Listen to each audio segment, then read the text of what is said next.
Hello and welcome to Chatz, the television podcast, season 17, Chatz OA, the show where two best friends are watching the Netflix original series, The OA, for the very first time.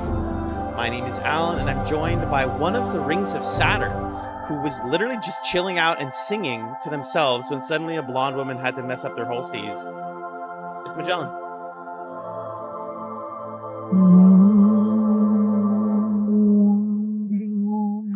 What the hell? I'm just chilling here.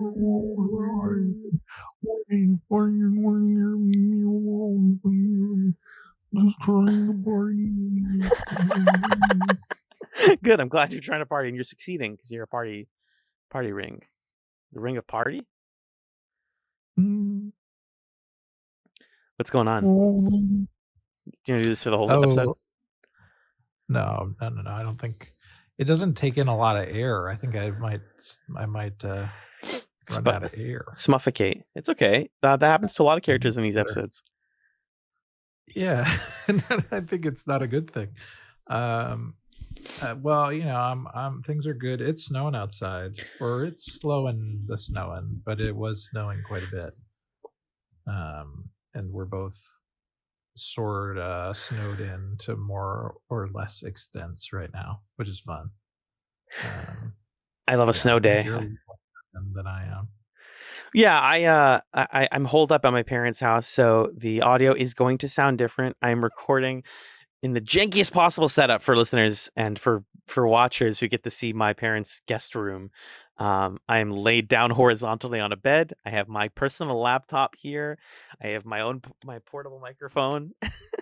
My notes are on my phone. And if you're watching the video version, you probably watched me kajigger through like 15 different menus several times. And then you're going to see it one more time just to make sure everything's good. Yes, everything's good. Now you'll never see it again, probably.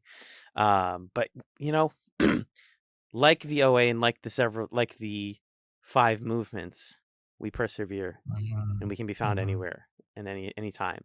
Chats will never end. And I'm excited to talk about these episodes with you, my friend. Me too. These are some good ones.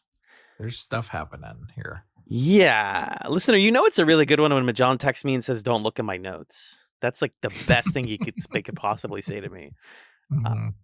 Yeah. I had to make the choice of like, do I write things that are vague about what's happening so that I don't spoil it, or do I just go balls to the wall saying exactly what's happening on the screen and then warn you? And I went for the latter of the two.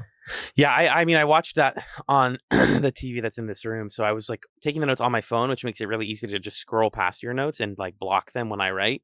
So I did read all of your notes, but only after I watched both episodes, and I was sufficiently surprised. I will say, I've mentioned before on the podcast that there was one more thing about the show that I knew about, and it was in fact the movements. And I don't know if you got a chance to look, but in our Discord DMs, I DM'd you a spoiler tagged video. I did not watch the video, but I saw what it was. The headline, yeah. Before we talk about that, though, we should introduce these episodes, these wacky episodes of the OA, and just get right into it. So this week on Chatz OA, we watched the OA Season 1, Episode 5, Paradise.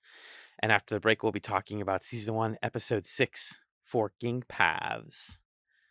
Paradise was written by showrunners Britt Marling and Zalba Manglij. It was directed by Zalba Manglij, and it aired with the rest of Season 1 on December 16th, 2016. John, what happened in Paradise? In this episode, while Hap zeroes in on a new test subject in Cuba, Homer and OA work to perfect their escape plan. Scott reaches his breaking point, and you've probably seen the episode. He's killed before Homer and OA's movements, bring him back to life. That happens. It's time to start dance practice. I did, in fact, editorialize to include those last couple parts. I had to. Yeah, man. What's going on? Think of Paradise? There's a few things happening here. The show reinvigorates itself every episode. Every 45 minutes or so, they go, "What about this?" And you're like, "Whoa, that's crazy." And they're like, "Not done yet. What about this?" And you're like, "That's also completely nuts." Sure, I guess. And they're like, no, no, no, no, no, no, no, no, no. Also, look at the episode number 5, 5 movements. You're like, oh, stop. Oh, wow. Wow. Yeah. Also, Blowing my mind. I have a note about the episode number for episode 6 as well. I'll tell you about that when we get there. Um, Okay. they're both relevant. It's kind of nuts. Um, Fascinating. this Okay. show is becoming like when a friend tells you a really interesting story. Like I feel like I'm getting My Dinner with Andre by the OA, and I'm like, Mhm. what? What? That too? Sure. Okay, and then Mhm. what? Yeah. All right. And I'm just it's bouncy, it's fun, it's interesting, it's weird. I had Mhm. a great time. I had a really great time Mhm. with both of these, but especially I'd say Paradise has a beautiful three act structure that concludes magnificently. What about you? Mhm. Yeah, uh,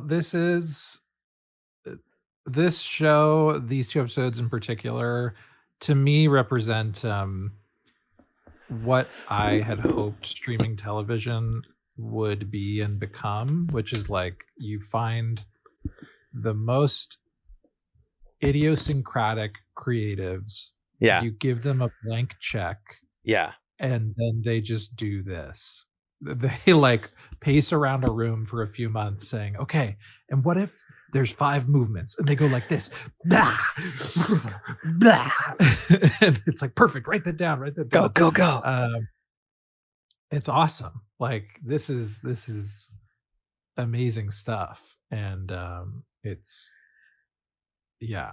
The show does there's this thing in I think I've probably mentioned this in some context it's of another show before, but there's a thing that I learned when I was learning improv in college called bridging, which is this kind of like misstep of making up a narrative in an improv story Mhm. where you know where you want to go next and you're like, okay, well, that's how where we have to end up.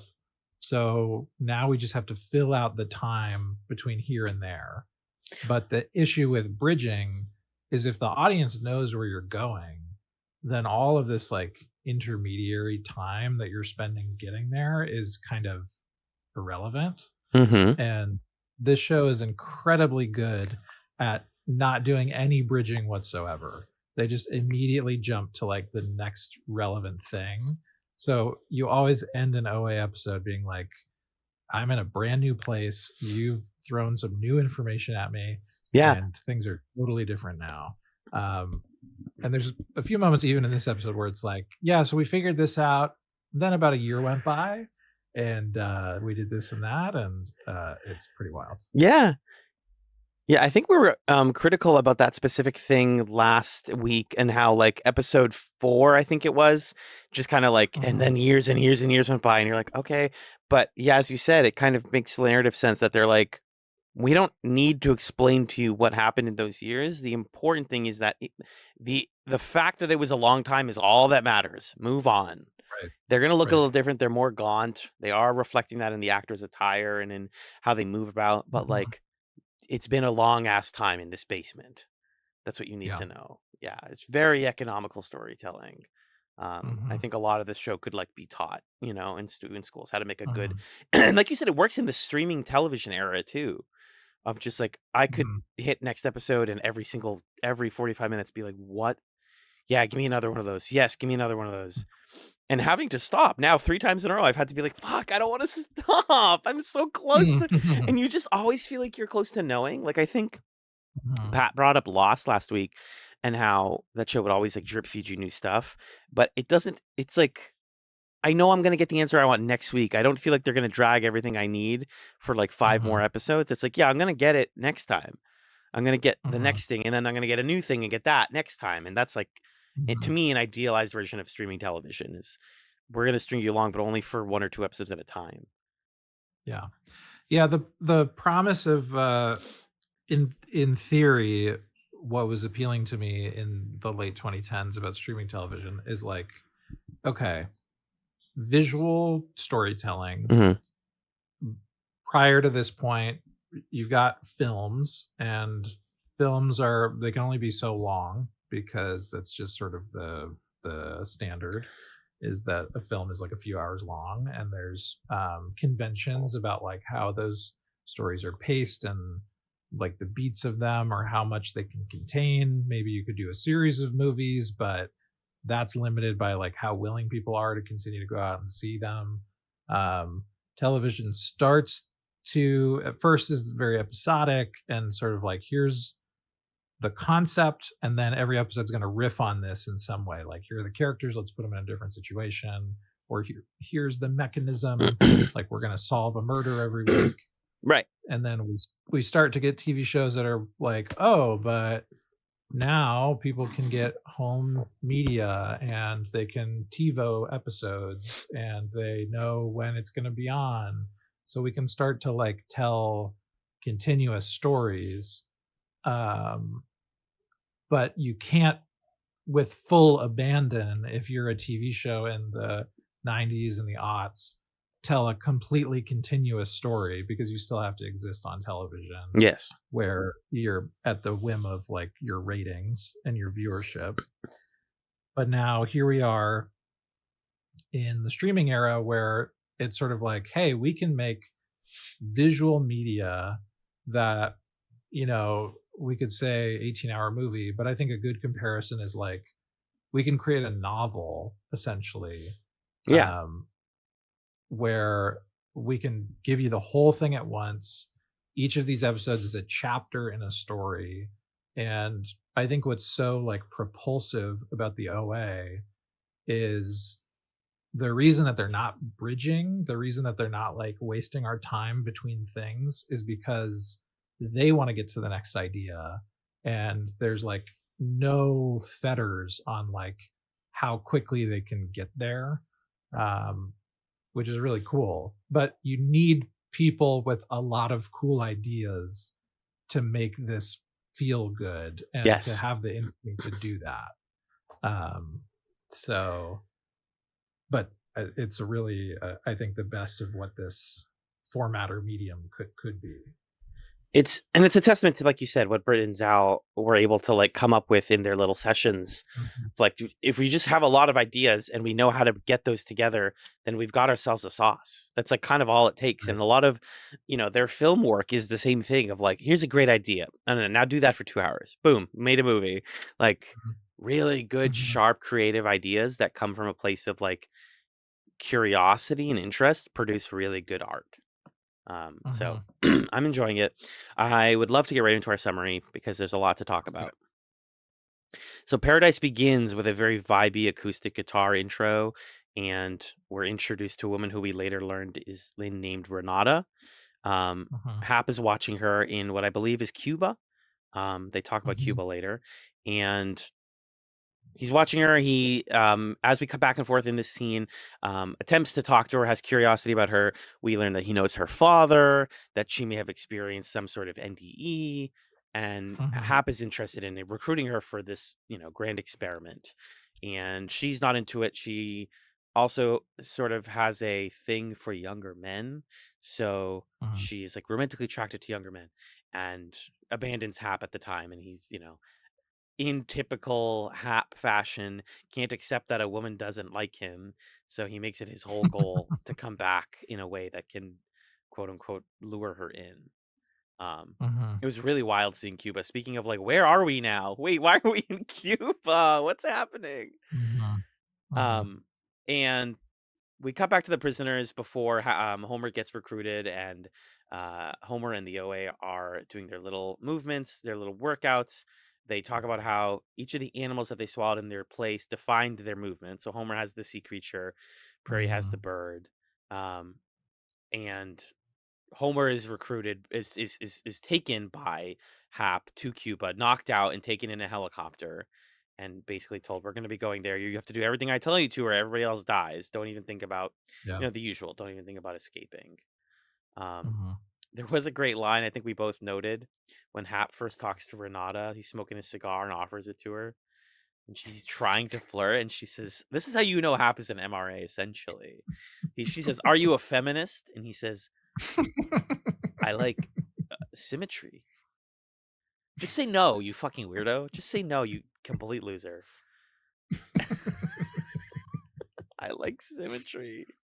It's just like, yeah, the worst way to respond to that question. I'm like, yeah, Like, exactly. That's you've already given me a red flag. I don't yeah, even know you, and I don't want to talk to you. so funny. Before he takes Homer, though, there is that little scene where I'm trying to remember if these things are in like where the timeline fits here. Is the Uh-huh. scene where the cop almost finds out before he takes Homer? It is before he takes Homer. Yes. Okay, because that part, the framing of it's really funny, where you're almost in Hap's perspective, and you're like, "Why is everybody yelling? Why are we screaming?" And then he turns and sees the camera, Mhm. and it's like, "Oh fuck, there's a cop outside. Hap's gonna get caught this week." Mhm. And he turns on really loud metal music, and the dumbest cop in the world, Stan, comes to Hap and is like, "What was that about?" And he's like, "Metal music. It helps me focus." And he's like, "Okay, anyways." And to be fair, I don't want to be fair to a cop, but I will just be fair to the character of Stan. Uh, he is such a bigger issue going on that he has to bring to Hap that he like doesn't Mhm. have the spoons right now to really think about like what that was about, because Yeah. he tells him about his wife Eleanor, who's dealing with ALS, and Mhm. he says that she quote feels trapped in her own body, which is both a really beautiful, sad way of describing ALS, and also thematically relevant to what this show is kind of about. It's like, what does it feel like to feel Mhm. trapped, not only in your own physical space, but in like this mortal plane? How did you Yeah. feel about the use of Stan here in this like ALS metaphor?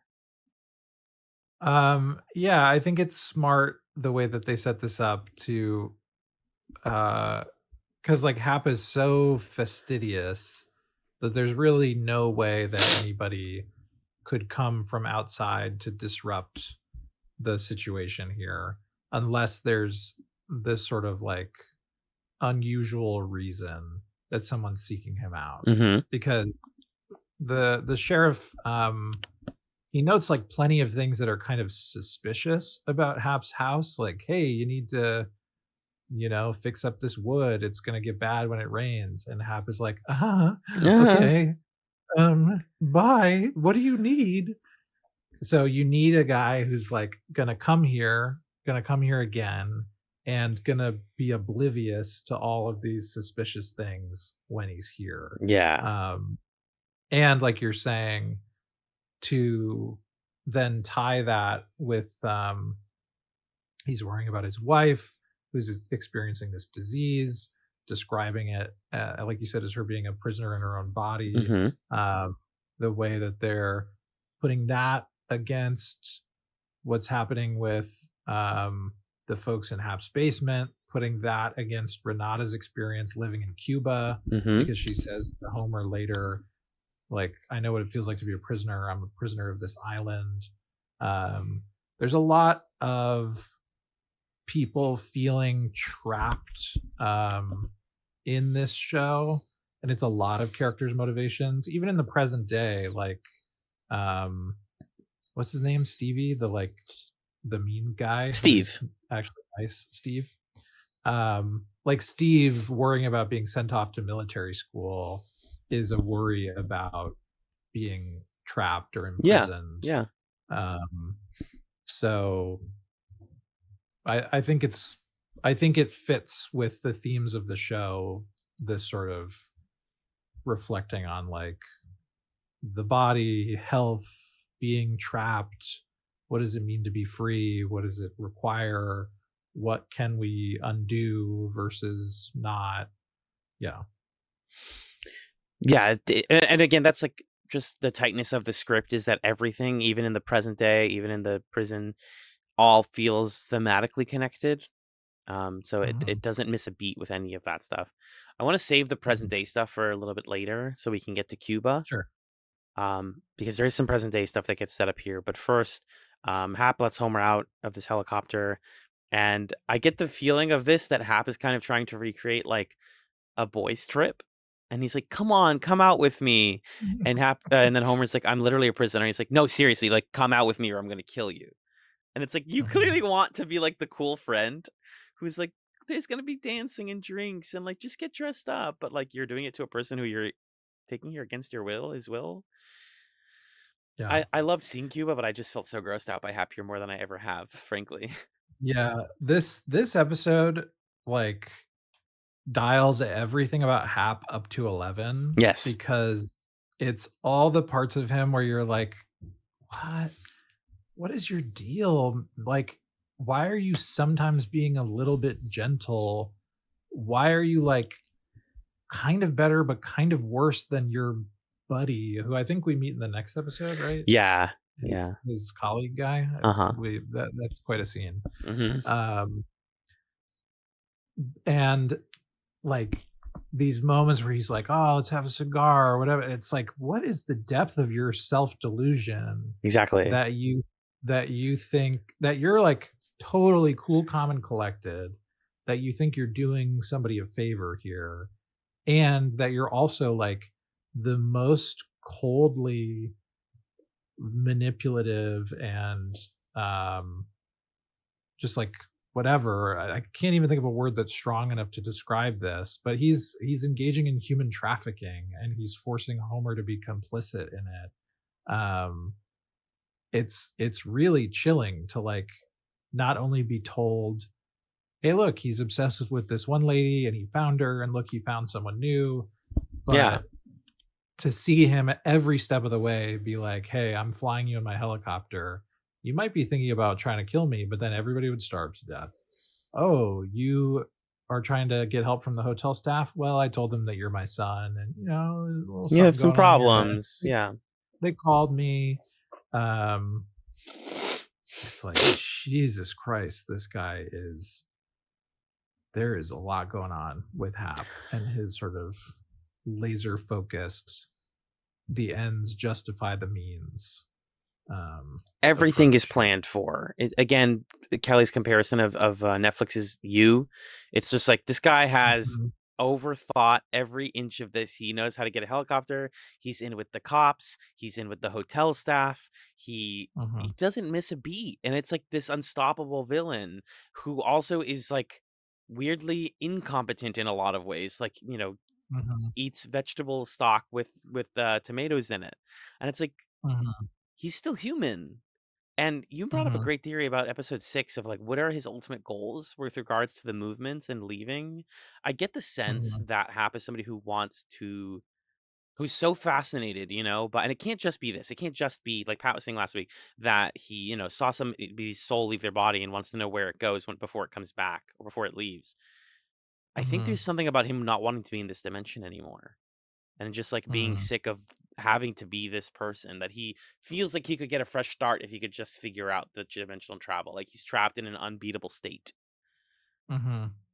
But Yeah, there's something that we see with him here, um, where because when he first tricks Prairie, in episode 2, I mhm, think, right? mhm, mhm. Episode um, it's like, "Oh, okay, this guy is like a complete sociopathic, like he can manipulate people and, whatever." I mean, maybe we could say that that's still the case, but there's something in him in this episode when you see it not work with Renata, and then you see him like sitting and listening to her music, and it's like, yeah, you're trying to like connect somehow. There's something that you're wanting that you're not even acknowledging that you want, but then you're trying to get it. Yes. And I don't know. It's definitely like intriguing. Um and I think it like a show like You or whatever, I obviously have misgivings about, let's sort of humanize this guy who's doing these like awful things. But the performance is really quite impressive, and definitely draws you in as you're sort of like, okay, do you just want to have friends? Because this is really not a good way to make friends. Like that's not what you're doing. Yeah. Um, Is it this yeah. simple? I don't think it's this simple. I think that there's something else going on with him. It has to be. Yeah. Like, Right. who does he work for? Does he feel like his life is in danger? Because if he's so obsessed with the post life, then it's like, just, I don't want to say just die then, but like figure out something else. I Mhm. don't know. It's complicated. But speaking of Hap's evil antics, essentially he convinces Homer to try to seduce Renata, which will then allow him Mhm. to drug her and bring her back into the compound with everybody. And Mhm. at first, Homer is very reluctant. There's this beautiful, heartbreaking scene where Renata does come to the hotel, and Homer, he's basically trying to tell her what's happening without saying it because he knows he's being recorded, and he Yep. can't. And she's saying things like, the one that got me the most, man, was, "How old are you?" And he's like, "I don't know." And it's like, Mhm. oh, he's literally spent years inside of a thing where he hasn't seen sunlight, and like is so shaken and has so much trauma around that that he can't even play the role of a young seductee. He like can't be that. Mhm. He doesn't know what that Mhm. looks like. Um, and he asserts his authority or his free will in the only way he knows how, which is like, well, if I'm in this situation and I'm completely screwed, then I'm gonna lean into it. I have to lean into it. This is how I Mhm. save my friends. And so he seduces Renata, and he knows he's being recorded, and he plays it up for the recording, which Hap listens to, and pipes into the fucking prison for everyone else to hear. Mhm. Homer having sex with Renata, which is awful. Mhm. And we get a clip of that, and it's just wildly uncomfortable because as soon as we come back and Renata's now and we cut, like you said, we don't need to get through all the details. We're like, okay, and that is done. Renata's in the prison Mhm. with them. They're like, you're, how do you feel about being complicit? And he's like, freedom is all that matters. I'm going to try not to obsess over the fact that I Mhm. essentially brought Renata here. Because that's Mhm. again part of Hap's plan is like, how do I break people? Well, I make them hurt each other. It's a classic, um, like prison story. If I make the Mhm. prisoners fight each other or hurt each other, then I don't feel bad and they feel worse. Breaking Mhm. the spirit type of stuff. Yeah. Um, yeah, it's really uncomfortable. I want to get to the Scott betrayal, but do you have any thoughts on any of that stuff? Yeah, I mean, I think this episode it really makes explicit the ways that someone like Hap in his position, um, you know, you could think of all sorts of parallel scenarios. Someone who is a human trafficker, um, someone who is an enslaver. There are different kind of like real life versions of this, but anybody Yeah. who has that sort of absolute coercive control, how they can use that control in really venomous, aggressive, and like surgical ways to break solidarity. Hmm. And I think part of the point of this episode is to be like, hey, it was all well and good when we sort of figured out like we could use the experiments against Hap. And now this is Hap seeing that he can like use our relationships with each other against us. Yes. Yes. And then is that solidarity kind of resilient enough to withstand the most that he can do to us? Because I can't imagine Hap doing something worse Hmm. psychologically. I could imagine him harming them in a worse way, torture or whatever. But when it comes to like breaking their will, making Homer complicit in kidnapping someone, Hmm. forcing everybody, especially the OA, to hear Homer having sex with this other woman. Um, this is like, yeah, very thoroughly thought out. Um, and ultimately it doesn't stop what they're doing is like Correct. part of the which is a really powerful thing to witness by the episode's end. It actually, you mentioned slavery. It does bring to mind certain storytelling elements from like Roots and Roots the Next Generation of like, Yeah. we take enslaved people out and make them feel freedom so that they come back and become more harmful to their fellow enslaved people. Um, Classic tactic. And it even applies to what happens next with Scott. I wrote in my notes like, this is the exactly what would happen next is that one of the people, usually the one who is the most spiritually vulnerable, which we know is Scott, is the first one to break And and betray. physically, he's the sickest too. Like he Correct. knows that he's not going to survive the next forced NDE. Yes. And so he ends up being the sort of Judas of the group, and not necessarily giving up the whole ghost, but like telling when Mhm, he's taken out, telling Hap that actually the OA can see she's been lying to you. Homer and OA are practicing these movements, which are going to let them go to another dimension. And mhm, also, we've been calling you the Angel Hunter. We have a name for you now. Um, and also, she doesn't love you. That's the part that really gets me is when Scott is mhm, like, we all know you love the OA, like romantically, and you want her, and she'll never love you. mhm, Throws up a middle finger. Hap is like, mhm. again, asserting control. Is like, no, no, no. I'm gonna make this one hurt. And in his hastiness, um, forcibly puts the helmet on to Scott, and then the sort of needles Mhm. like pierce his ears and kill him. And you Yeah. see Hap go like, oh shit, like I didn't mean for it to go that quickly. Um, Mhm, which again is that like, is Hap secretly not competent at all? But he like falls into competence over and over again. I found that so interesting, that mhm, moment where you see Jason Isaacs kind of break himself before wheeling mhm, Scott out. Scott's like bleeding out dead body and just like throwing mhm. him lifelessly into his cage. Like, you guys deal with Yeah. it. Chilling. Yeah. I mean, I think ultimately Hap uh is a representation of like the dangers of any person feeling like they can be judge, jury, executioner of anything. Like he feels that he can be the perfectly objective. I'm a scientist. I know what's at stake here. I know how to do the experiment, get the data, do the work, as he Hmm. calls it. Hmm. That's the most important thing is the work. I've got my head on straight. Nothing can shake me.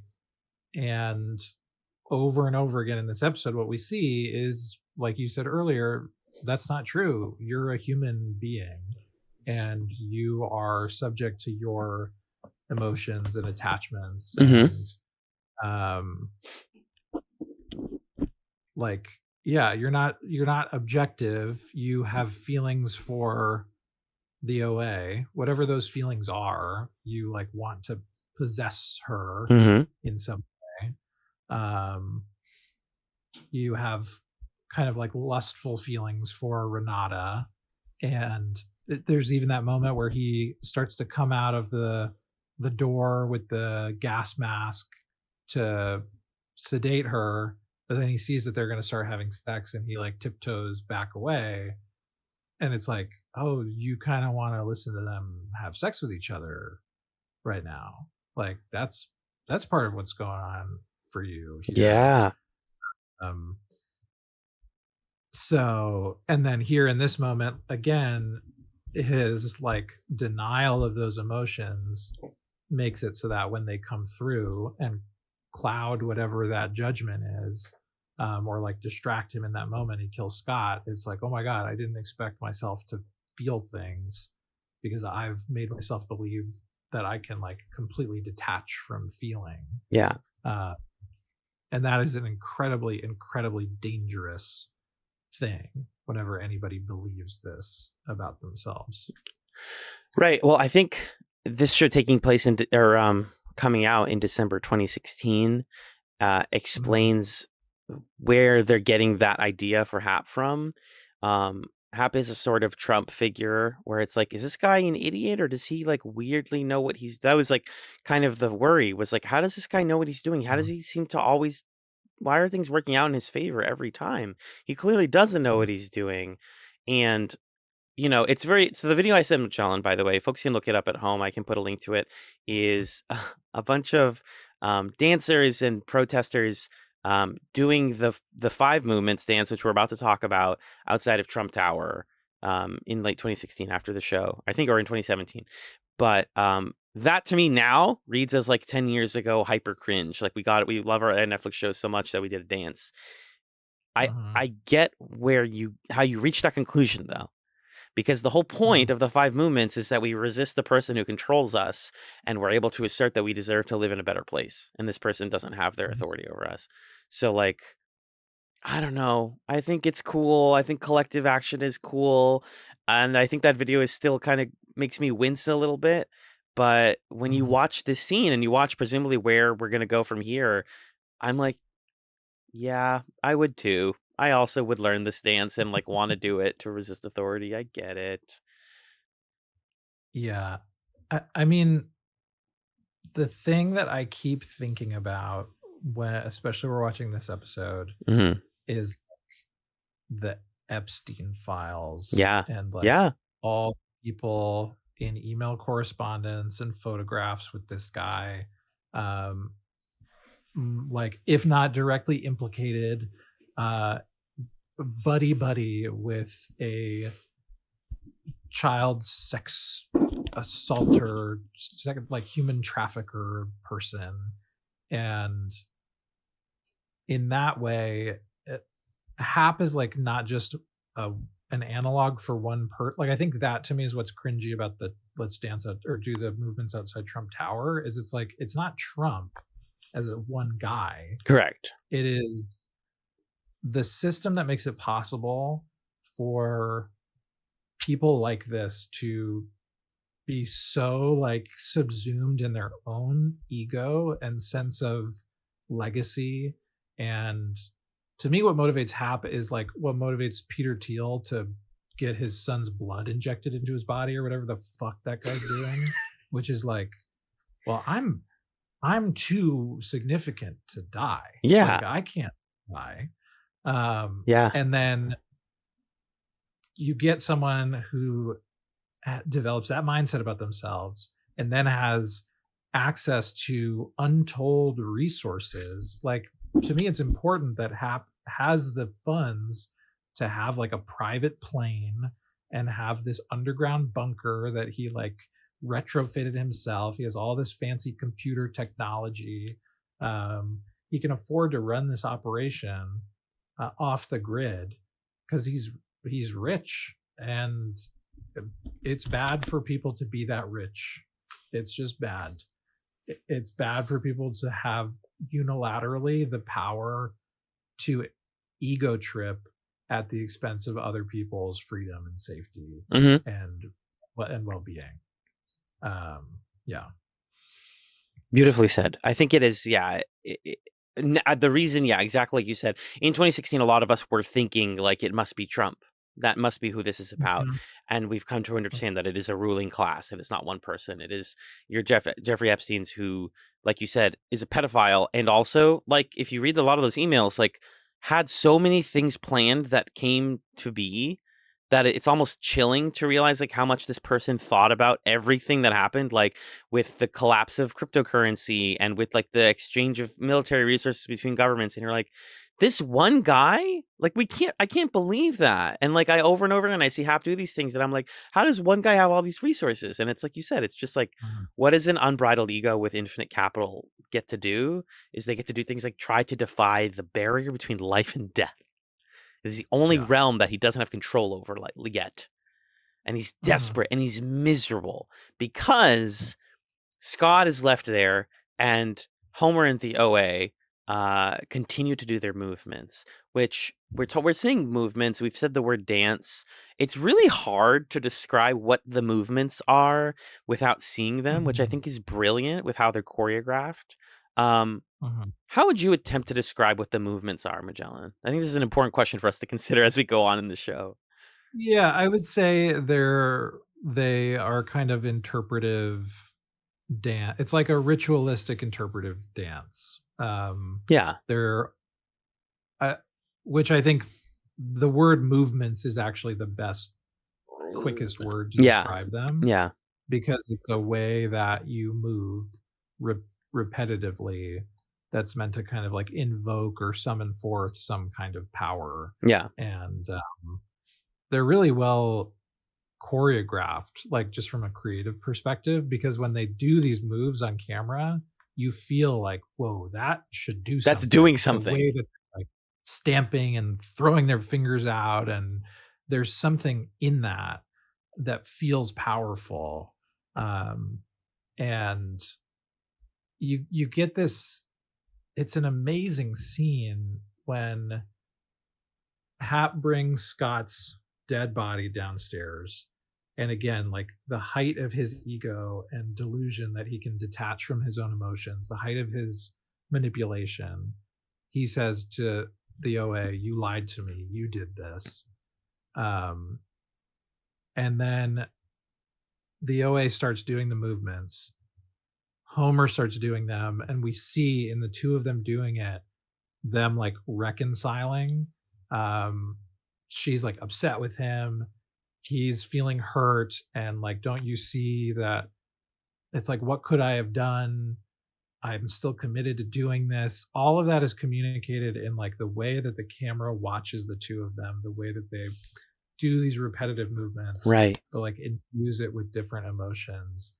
Um, and before it even starts to do anything supernatural, you get this, I think, very kind of fundamental human feeling, which is like something unexplainable has just happened, and the way that we make sense of it is we move and we dance and we like we get the feeling to come through us, and that is how we make sense of the world. Right. It's like this, it's almost like pre-language kind of thing that's really really cool. And then it starts doing wild shit after that. I felt like I was being pulled by my neck and lifted into the air. I feel like someone was Yes. taking me away from the show and being like, "You're somewhere else now." And I was like, "What the?" That's exactly the feeling. You're right. Mhm. Interpretive dance. I think other cultures, especially, that's why it's so interesting that the show is like a cultural mix of people who've worked on it.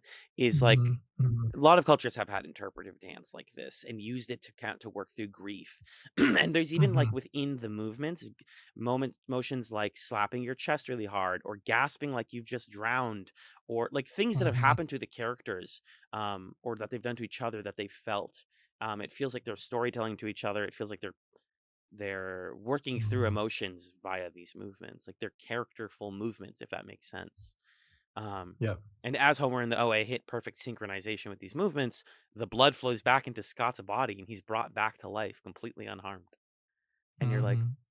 and this is when you start to go like, wait, why is somebody's hand on my neck? And then Scott, in like clear, perfect language and in clarity that the actor has never spoken in, is like, there Mhm. are movements. They are real. There's 5 of them. We're all going to do them. It's all real. And then you're like, "Oh my god, I'm being lifted." And then we return to the present day, and the OA is looking at the kids who are us, freaking out about this and going, "And we're gonna Mhm. do it too." And you're like, "Ah!" And then we hit credits. And you're like, "What It's do you mean?" amazing. It's amazing. Yeah. I chills, listener, chills at this whole Mhm. sequence because you forget about the present day because you've been so invested in the story, just like the kids in BBA are, that you're like, "Oh my god, Mhm. now this is like real and we can do this. Like, I believe you because your story only makes sense if all of this is true. Oh my god, Mhm. what, can we do this?" Um, it's some really brilliant stuff. And yeah, the end of this episode gave me a high that I Yeah. have not experienced in a long time. Yep. Yep. Um, can we circle back really quickly to just talk about the present day stuff before we finish this episode? Yeah. Yeah, we can do that. I think there's a couple of fun scenes in here. We see both Buck and BB-8 practicing movements before we even figure out, us, the listener, what they do, which is cool. Mhm. That gets that sense that they are thinking about it a lot. We get a really funny scene in the cafeteria of the high school where, the whole group is discussing like, how does this story line up? How does it end? French goes to lacrosse practice. His coach or some teacher sees them. Mind you, this is Buck, Steve, French, and BBA standing right next to them. It makes no sense for a teacher to Mhm. only stand at one table for all of lunch and talk to the kids, but other teachers like, "You guys are weird. None of you should get along." And French is like, Mhm. "I don't know, man." And the teacher's like, "I'm gonna look into this. Something's fucking weird about you guys. There shouldn't be this many weird gay nerds in one table. Your friend Mhm. group doesn't compute." Mhm. And then the last, I think, big 2 scenes are, always speaks with her therapist, Riz Ahmed's character again. Mhm. Lots of metaphor talk, pieces on the board. He's trying to say, "Don't kill yourself, babe. You're too sexy." He's like, "I don't want your piece to leave the board." Not realizing it, she's like, "No, bro, the board is not the game." I love this scene. Um, the way because she's like, "How did you get so good at being a therapist?" Because like it could have gone bad for you to bring this game. I could have been like, "This sucks and is stupid," and then they have this conversation about like training and getting good at something, Yes. and it's. I think Britt Marling plays this so brilliantly, where the OA is still being careful, but she's like kind of excited to tell him stuff Yeah. because he's so nice and empathetic and understanding. Yeah. Um, and so she like pretty much tells him everything as clearly as she can. And yeah, he's just like, off the board. And the FBI, could the FBI help with this? Or what do you He's think? not in yet. He's not in. Yeah, he hasn't quite figured it out. He's getting there though. I think he's one more away from getting it. Yep. But it's just so funny seeing someone who is like clearly a professional. We can talk about like how good is he as an actual therapist, but like a professional Mhm. trying to understand this and like I'm not gonna tell you you're crazy. Let me meet you halfway. But you're not telling me everything, so it sounds like you want to die. And I actually think that that perspective is important to remind us that like we are bought into the OA story because we've heard it and we've seen it portrayed. People outside of that house, that abandoned house, have not heard this story. They Mhm. do not know that any of this is real. This talk about movements and dancing and dying and passing over. So it's important to remember that there's still a character who's like cares about her, but still sees her as somebody who is mentally unwell in a non-judgmental way. I think that's the value of it. That's becoming the value of his character now. Mhm. And then I think our last present day scene, yeah, Buck's choral recital, which a bunch of people come to. We get to hear Buck's beautiful voice doing that 80s pop song. And then outside of the recital, we get a short but really sad scene with Alfonso, aka French, and his mom, where she's smoking a cigarette and flirting with a married man. And he calls her Mhm. childish and he says, "I don't like him, sick of being the more mature person in this household." Mhm. Harsh stuff, sad stuff. Yeah. It's a yeah, the scene I'm not like super pleased with how it goes, but it makes sense because she turns it around on him. She's like, "You don't know what life's like." Very, very immature, manipulative parent. Yes. Which I think is like an intentional parallel with some of the past stuff and whatever. And then he has a conversation with Buck later. It's either this one or the next episode where he's like, and I like this reflection from him where he's like, "Oh, are we really the good guys? Like, we think we are, but at some point, even Hap was a kid, Right. and then he became bad." And Buck's like, "We're not, we're not going to become like that." Yeah. But Alfonso is in this interesting position amongst the group where he's like, found some success, but because of that success and because of his home life, he has like direct sight lines into adulthood and into just how kind of shitty adults can be. Um, and is just feeling very haunted by that, which I think is well portrayed here. Yeah. This is like an acting showcase scene, but it's super uncomfortable.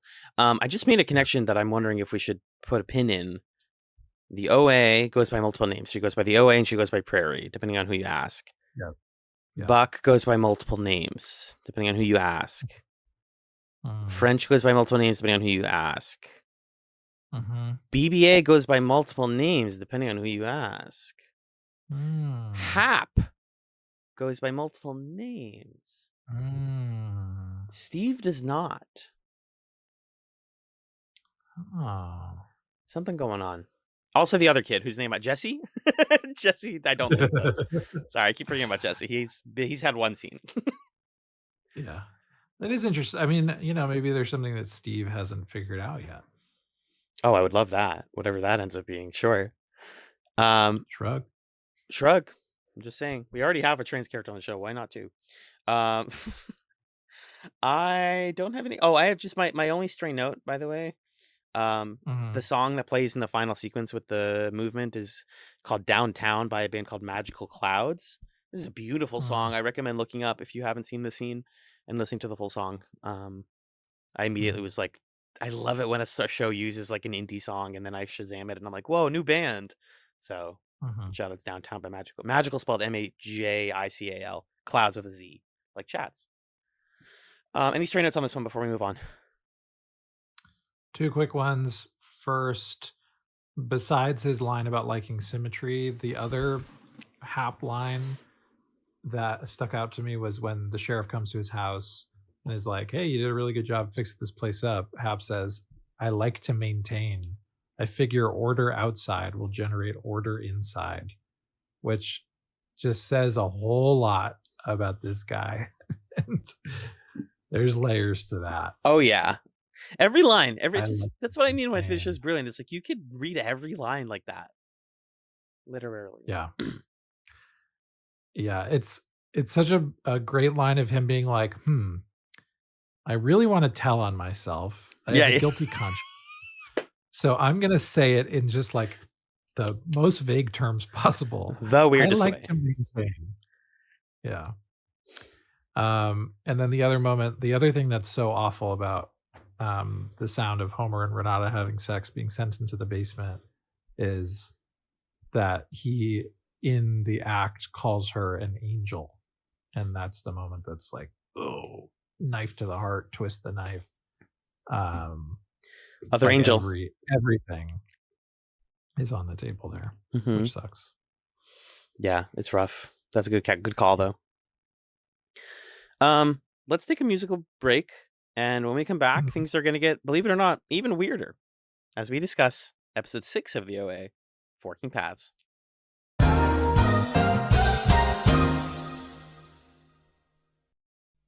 Welcome back to Chats OA. It's the show where two friends are watching the OA for the very first time. OA. The OA. Have you seen the OA? Orange. That's like the OCOA. Orange County Oh, Orange Angel. sure. The Last Orange Angels of Anaheim. There's Mm-hmm. Mm-hmm. some hop, skip, and a jump going on there. I'm Magellan. That's Allen. Hey, Allen. Hey, good Welcome evening. back. I turned the lamp on, so I'm brighter. Oh, it's working for you. Thank you. You're positively glowing. Like the rings of Saturn. Like the rings of Saturn. We're talking about season 1, episode 6, Forking Paths, written by Melanie Marnick, directed by Zal Batmanglij. It was dropped with the rest of season 1 on December 16th, 2016. Alan, what happened in this episode of the OA? Whew. Well, as I often like to say, to the best of my ability, what I can say is, as the group continues its search for the final movement, a startling turn of events gives Hap's work a new agent urgency. His employers are onto him, the prisoners are memorizing the movements, and he finds out where the other dimension might really be. John, what did you Hmm. think of Forking Paths? Hmm. I have a few big picture thoughts. Really great episode. You know, Yeah. when you end on a cliffhanger and then you start the next episode on a streaming show and it's like 35 minutes long, it's about to be a heater.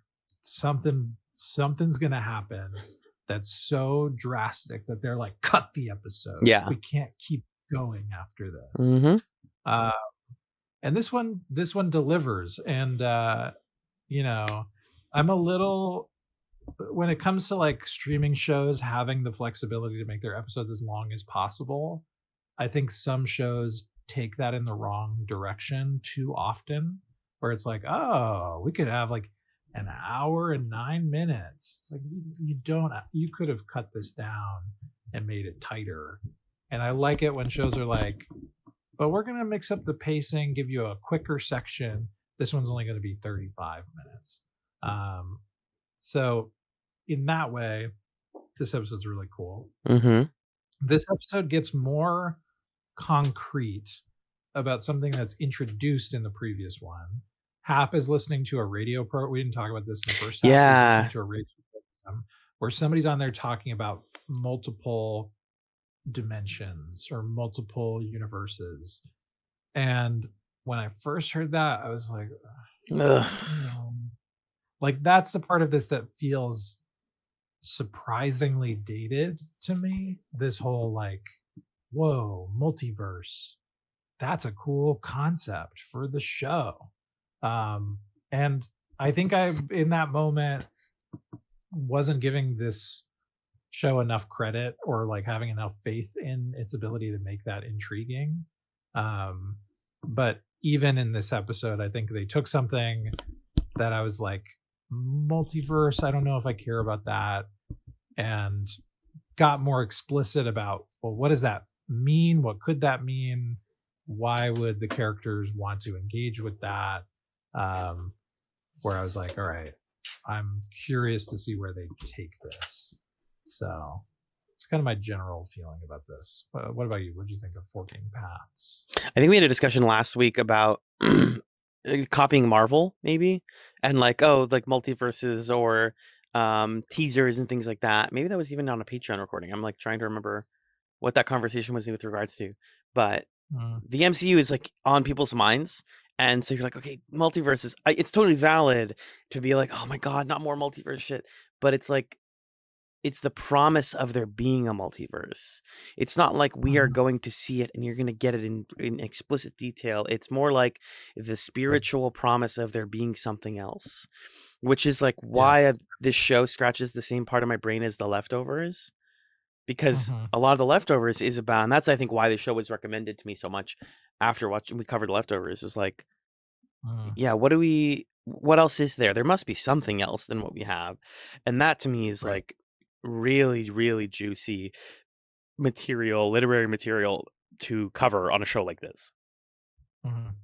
Yeah, because ultimately in this context, if this is a show that's all about like people feeling trapped in various contexts, whether it's feeling trapped in a relationship, feeling trapped in a community, in a place, in an institution, or In a like body. literally a prisoner trapped in your own body, like all of those things. In that thematic context, the multiverse represents one's agency and ability to make things be different. It's this affirmation of like, oh, your fate is not predetermined, because actually every single possible different choice generates a potentially a forking path, a different world, and there's a way to travel between those worlds. So it's just kind of like another way for these characters to think about what it would mean to be liberated or to be free, because effectively if you live in a state of imprisonment, imagining freedom might feel as distant to you as another universe, right? And to like make that be the speculative fiction concept actually to me is really compelling and more thematically rich than just like there's an Earth 63 where everybody's wearing tiaras and what's going on with that, which like have enjoyed things like that. I was a big fan of Marvel What If comics when I was in high school, so like I've enjoyed my share of multiverse, alternate universe stuff. But this is doing it differently in a way that I think is really cool.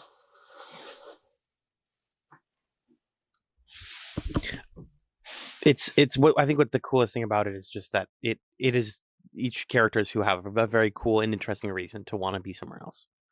It's not just what if we had evil mustaches? What if we were in Roman times? It's like, what if my job didn't hate me? What if my parents didn't? What if I was born in the right body? What if my brother wasn't dead? What if my mom wasn't dead? You know, it's grief. I think that's what the show is going to loop back around to as best as it can, or what it was going to go back to if it went longer. It's just not. It's not Marvel What If. It's what if you could talk to your loved ones before they died, which like touches me on a profound level, even though I haven't had any like close loved ones who have passed. It's a sentiment that I really love thinking about and find really like narratively fascinating. Yeah. Um, let's get into things. Speaking of wanting to live in a different body, Buck's parents. Mhm. We open and close the episode with lines from Buck, by the way, or rhymes from Buck's parents. Um, Mhm.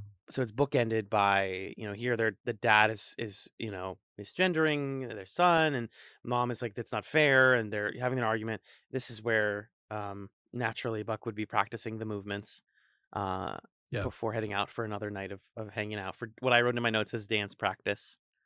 Uh-huh. Just even that scene, it's so special. Yeah, That moment where it's like, I'm gonna go because it I have power. Dancing gives me the power and the exactly. autonomy that I want. Yeah. Exactly. It helps us to understand what the movements represent and how they can represent that liberation in such different ways to different people in different contexts. Yes. Um, and kind of, I think, it can be a little hard sometimes to access the skepticism of the present day characters because you're like, okay, it would be pretty lame if the OA was lying. Like, I want what she's talking about to be the truth because I want her to have these powers to put blood back in people's bodies because that's a cool TV show. Mm-hmm. But there has to be some doubt amongst these sort of grounded in reality characters. And so to see Buck doing the movements and the movements meaning so much, I think makes the skepticism a little more interesting because there can be this version of like, hey, I don't know if I believe the OA's story or not. I just know that this is helping me to feel like I have some control in my Exactly. life. Exactly. And that I think is really cool. I want to see that for everyone. I mean, we've seen it now for Yeah. like, just like we wanted to see like what was their story. Now we've pretty much gotten it for everyone. It's like, now I want to know, what does this look like for Steve? What does this look like for Jesse?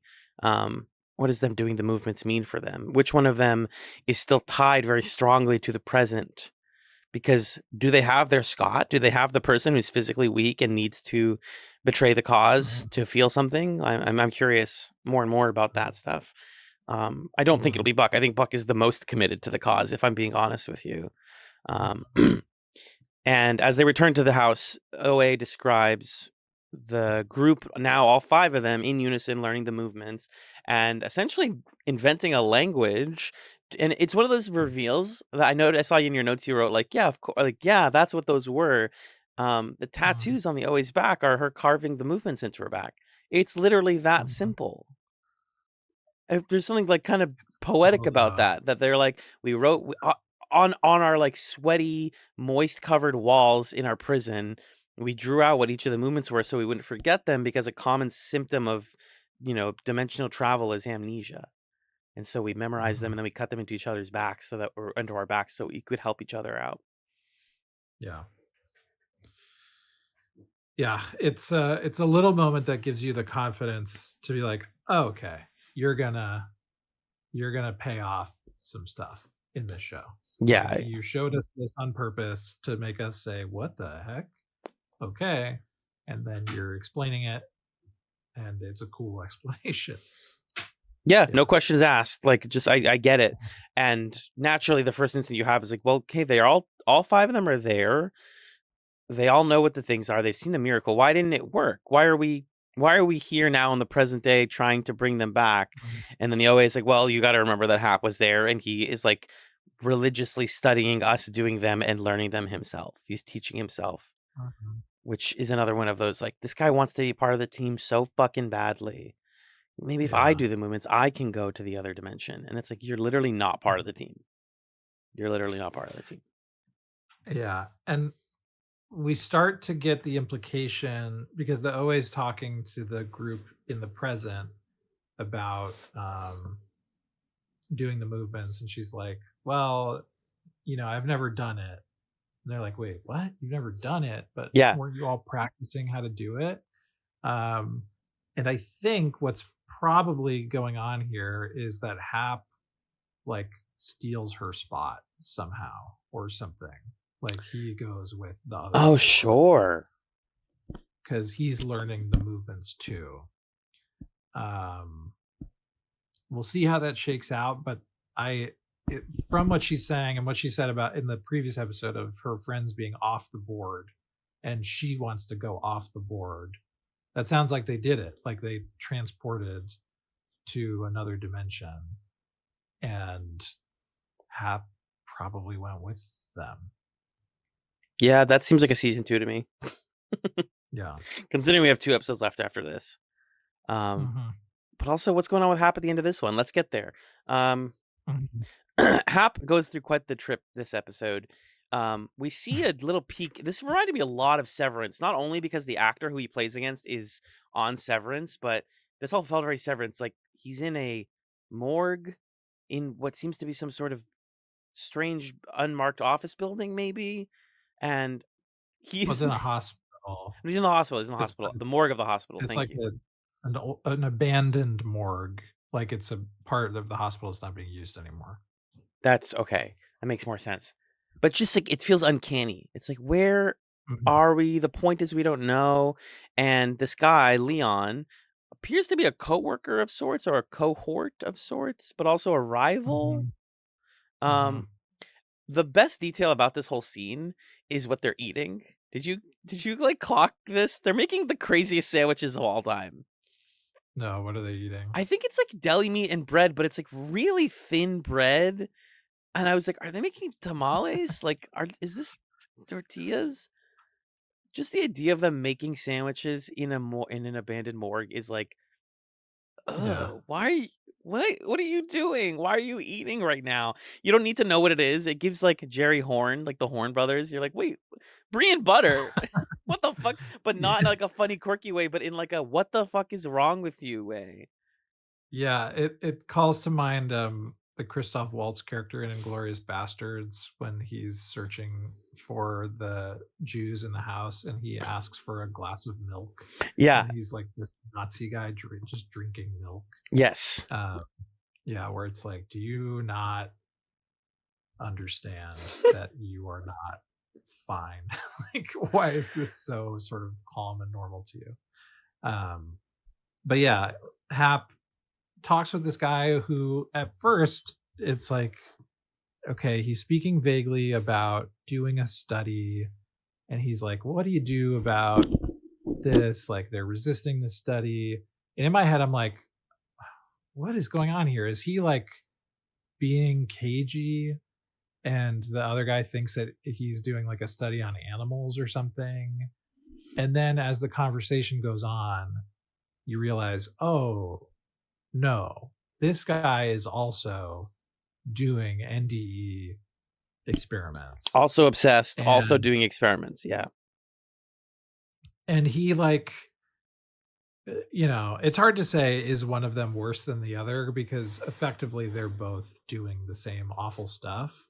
Um this guy's approach is like, "Oh, you're getting attached, you just have to enforce turnover," Just kill them. which is his way of saying you just kill them. When if they've been in your study too long, you kill them. And Hap's like, but I've been keeping them in captivity and psychologically torturing them, and I'm getting some cool results. It's getting pretty cool. And he's like, Um, "Potassium chloride in an incinerator. That's it. Don't make it hard." destroy the evidence. It's awful. And he says this line: "There's no line between good and evil, only what a man can stand." And his advice to Hap is like, you gotta find something out, make money off of it, and then cash out before you can't forget what you've done, is what he says. Very Nazi type behavior, by the way. Mhm. Extremely. I think narratively, because I was like, I got to know what's going on with Leon. And then I was like, no, there's nothing going on with Leon that I need to know. I know everything I need to know from this scene. I don't need, and he Mhm. also dies. So like, um, Mhm. Leon is to me a picture of Hap with even less of a moral compass. Like, what if Mhm. because he mentions like I mentored you, like I showed you how to do this, and I think this is as simple as the show going, we kind of hate Hap for a lot of reasons, and we see his incompetence is kind of funny though. But like, what if he wasn't incompetent and he was just stone cold presumably ran a bigger operation. Like Leon's operation's implied to be larger and bigger scale and involves like multiple incinerations all the time. And it's like, yeah, what if you just didn't have the filter? Hap, for all of Mhm. his misgivings, still has a filter. And that's gonna matter at some Mhm. point, and I think in this season finale coming up. Um, Right. it's like, where does he finally draw the line and become a human again? But it is also Mhm. the no good Nazi thing of like, you guys are both still doing the same thing. You're both enjoying your Right. sandwiches and hanging out at a morgue and torturing people. It's just one of you Mhm. has more harsh, um, more punitive methods than the other. One of you is just being more honest about it Correct. in a way. Yeah, exactly. Um, More honest with themselves, really. Like this Leon guy, he has no illusions about what he's doing. Yeah. He's like, hey, we're experimenting on human subjects, and then we kill them, and we get more, and we're trying to make a lot of money and become like really famous for getting a big breakthrough. Hmm. And Hap's like, but The what people. if I feel bad? And it's like, motherfucker, we're evil. We're doing evil things. There's no time to feel bad.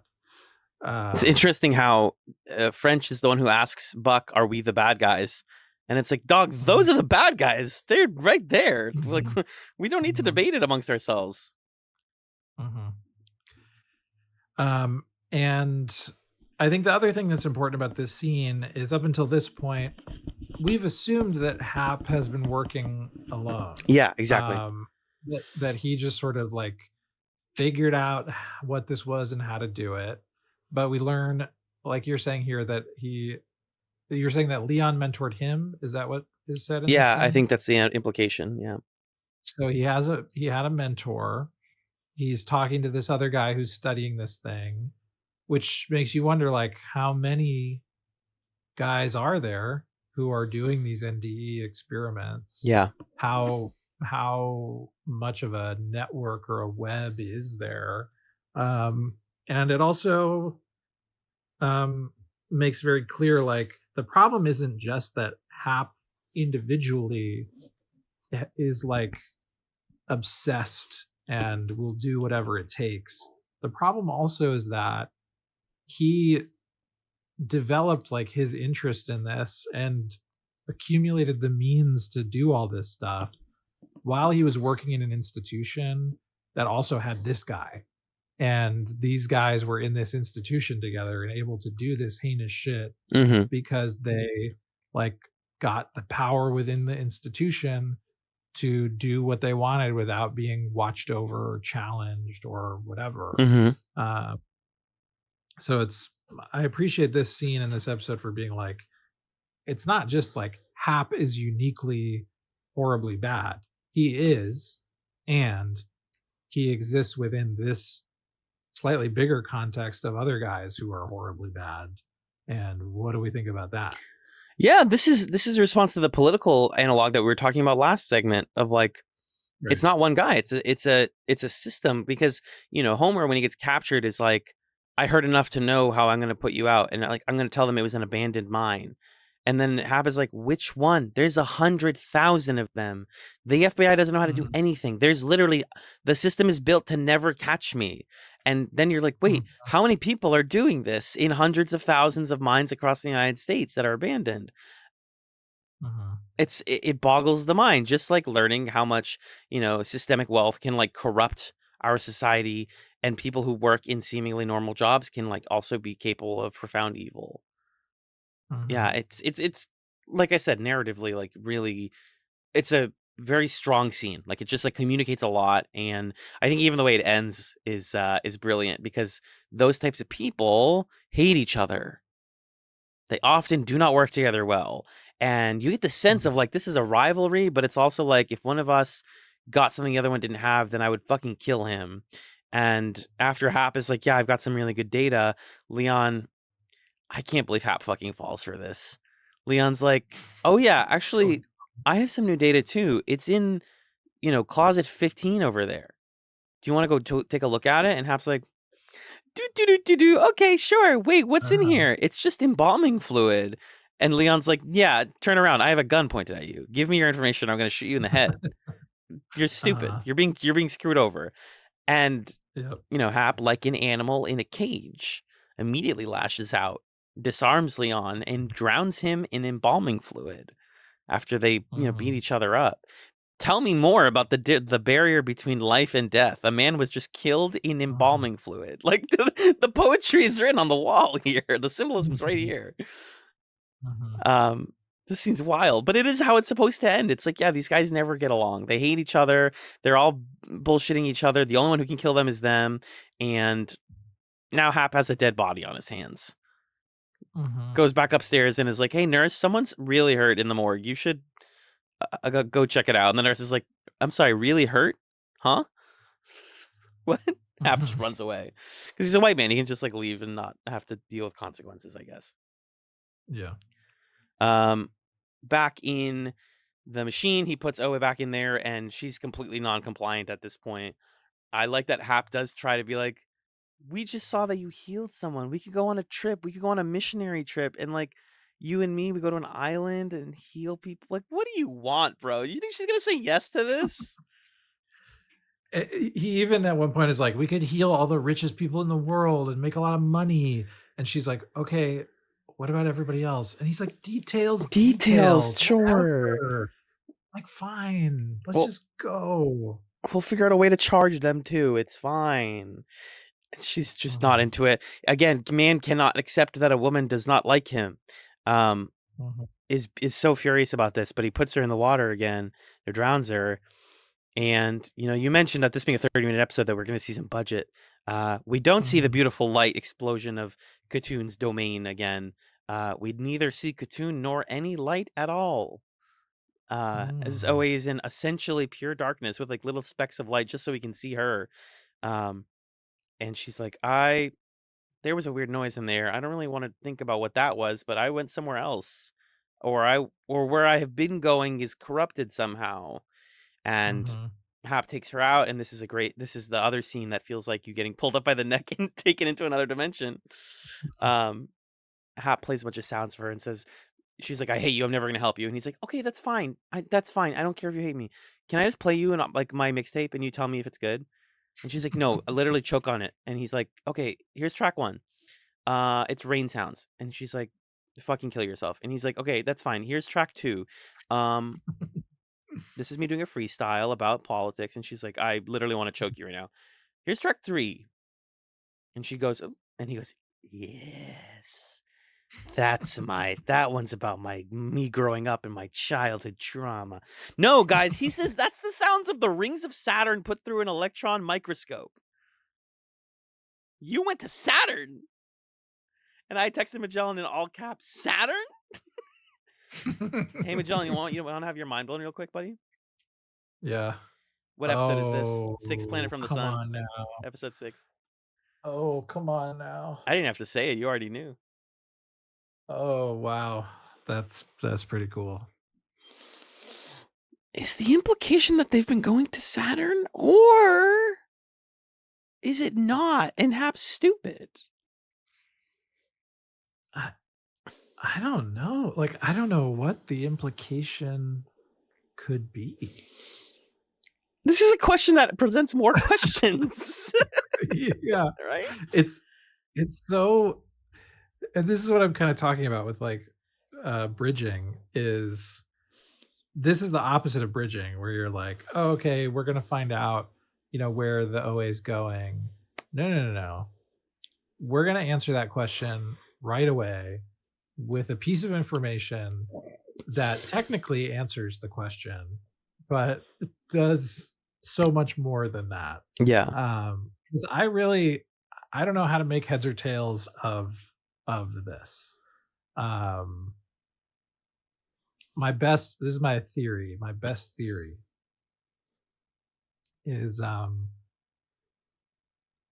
she is like sidestepping into another dimension or something, or getting a taste of it, and it's a dimension where like the solar system is moved differently, or is at a different point in its rotation or movement or whatever, so that somehow things are shifted and in this spot in the other dimension is where Saturn is. Oh, sure. That's my kind of That's clean. boring guess. That's the clean guess.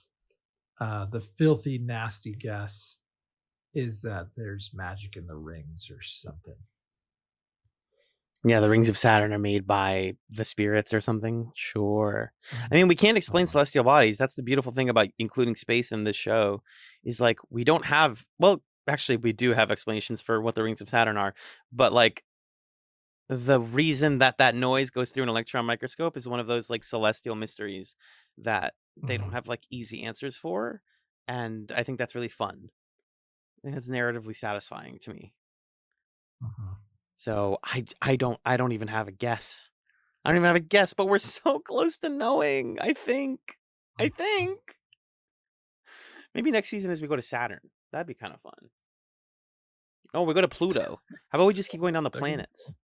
So in 2 weeks we're going to Pluto, or next, yeah. Anyways, back in the regular world, Homer and the OA are in their cells and they have a really beautiful conversation.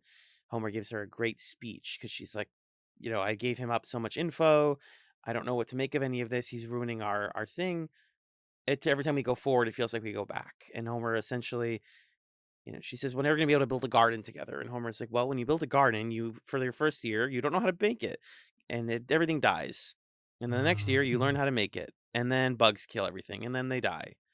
And then the third year, you put flowers around your flowers that the aphids hate. And then your plants grow. So like it just takes time to build a movement, and it's scary, and it has to fail before it can succeed. I'm kind of reducing the poetry of this speech down to simplify it, but it's a really wonderful, a very nice speech. Yeah. What did you make of this conclusion here?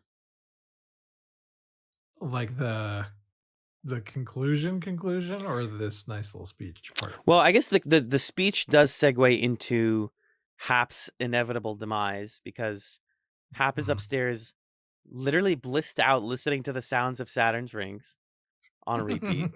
He's listening to his own mixtape. And then Stan, the cop, has entered his house because he says, you left the door open. Crazy mistake. Crazy mistake, Mr. Hap. I can't fathom how you would do that. But he leaves the door open, and then when he's about to turn around, Stan has a gun pointed at his forehead. So, like, the jig is up. There is no hesitation. We know. And also probably because they found him after what happened at the hospital. I think it was just that Stan came by to talk to him and then was like, wait, what's that on your computer? Wait, what the fuck is going on here? So he has the gun to his head, like, as a precaution. Yeah. To sort of be like, Hap, you better explain what the fuck is going on. Yeah. Because what's Hap going to kill Stan? You're going to start killing cops? I mean, right. Yeah. Yeah. But we'll see. We'll see what happens in episode 7. The last scene is bookending it, and it's Buck running away from home. And for the first time ever, his dad calls him by his name. And like means it, because he says his dead name, and then it's like, you're not answering to that, Buck. And you're like, whoa, that's profound. Okay, let's cut on that. That's a brilliant last button on this whole thing. Yeah, what did you think about this whole finale here, this ending sequence? Is that moment in this episode? I'm pretty sure. Or did my Netflix accidentally start episode 7? I think your Netflix may have started at episode 7. No shot. I don't want to start episode 7 right now and look, but I don't think that happened. I did not watch that scene. It was just the door was open, and yeah, I didn't start episode 7. I mean, we know that you have the weird one, right? Because you have ad Netflix. Yeah, so it does weird stuff. It does weird stuff. Let me see. I'm scrolling on my phone right now. Let me go to the end of the episode. I watch this ad that's got an old guy slinging beers in it. Yeah, it's in episode 6, bud. I'm looking at it. Oh, crap. Cool. Yeah, I don't think did I not finish this? That's the only scene you would have missed.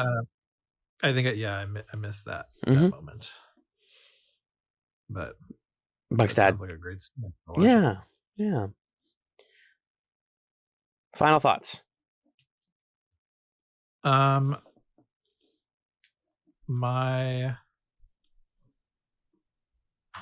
last kind of thematic thought on this episode is